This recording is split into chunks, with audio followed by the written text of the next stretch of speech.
या ठिकाणी अनेक शेतकरी आहेत, शेतकऱ्यांच्या भरपूर अडचणी आहेत। या ठिकाणी जो पूल बनवला आहे हा अतिशय चुकीचा आणि चुकीच्या पद्धतीने या ठिकाणी बनवला असं शेतकऱ्यांचं म्हणणं आहे। काय म्हणणं यांचे जाणून घेणार आहोत, काय सांगाल तुम्ही? मी सत्यवान गंगाराम माळशिकारी, राहणार माळशिकारीवाडी। आमच्या माळशिकारीवाडीच्या चारीच्या किंवा माळशिकारीवाडीच्या पश्चिम बाजूला हा आमचा पूल झाला 25/5/2026 रोजी। 15 मे महिन्यातच या चारीला पूर आलता आणि पूर आल्यानंतर आम्ही दादांना एक मागणी केली की बाबा यावर लोकांची थोडी गैरसोय होती। दादाने तो आम्हाला त्वरित मंजूर बी केला। मंजूर केल्यानंतर त्या पूर रेषा ही 3 फुटाचीच होती, म्हणजे त्या चारीवरून पाणी गेलं तर 3च फूट जाणार होतं। तर ही बांधताना इतकं मोठं उंचीने बांधलं की ती जवळजवळ 15-16 फुटांनी उंच झाला पूल। उंच झाल्यामुळं तो प्रश्न मिटला, पण जो प्रश्न आम्ही त्याच पुलाच्या दक्षिण बाजूनी बरंच शेतकरी की आमचा पूर्वपा रस्ता आहे, त्या रस्त्याला उंची मोठ्या प्रमाणात झाली। समजा आता रहदारीचा माणूस येऊ शकतो, आडेलपडा होऊ शकतो, पण ज्यावेळेला आम्ही शेतकरी वर्ग म्हणजे वजनाच्या गोष्टी असतात, उदाहरण ऊस घ्या, ऊसाची आमची 20 किंवा 22 टनाची किंवा 9-10 टनाची टायडी वर चढू शकत नाही। जर आम्ही त्यांना त्या गोष्टी म्हटलं की बाबा असं, ज्या त्यामुळे आम्ही त्या इंजिनियर साहेबांना सांगितलं बाबा तुम्ही पुलाची गोष्ट आहे मान्य करू, पण आमचा येणारा मार्ग काय, आम्ही तुम्हाला मार्ग काढतो।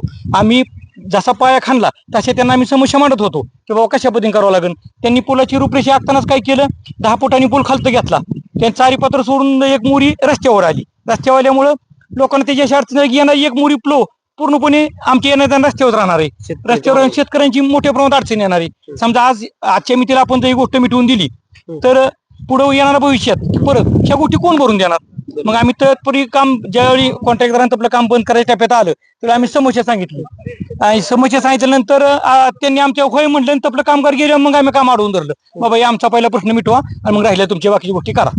तर आमचं मत आहे की बाबा ह्या पुलाची एक तर उंची कमी करा, नाही तर आम्हाला हा भरावा 2000 फुटांनी भरून द्या। 2000 फुटांना आम्ही वर येऊ शकतो। जर 2000 फुटांनी भरत तुम्ही गेला तर आमची लेवल धरत आम्ही वर येऊ शकतो। पण जर तुम्ही आम्हाला 10-15 फुटावर जर रॅम्प करून दिला तात्पुरतं सैनिक बरं वाटेल, पण येणारा ऊस येणाऱ्या गोष्टी ह्या कशावर चढायच्या?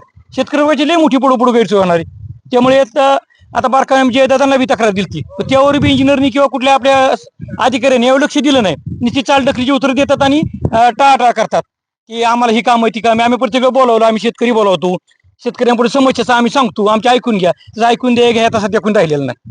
या ठिकाणी कॉन्ट्रॅक्टदार हा टोलटोलीची उत्तर करत आहे आणि कॉन्ट्रॅक्टदाराला शेतकऱ्यांनी वारंवार सांगून सुद्धा कॉन्ट्रॅक्टदार हा शेतकऱ्यांच्या कोणत्याही समस्या ऐकून घेत नाही, या ठिकाणी पाहायला मिळत आहे। आणि कॉन्ट्रॅक्टदार आपला मनमानी कारभार या ठिकाणी करत आहे, या ठिकाणी पाहायला मिळत आहे।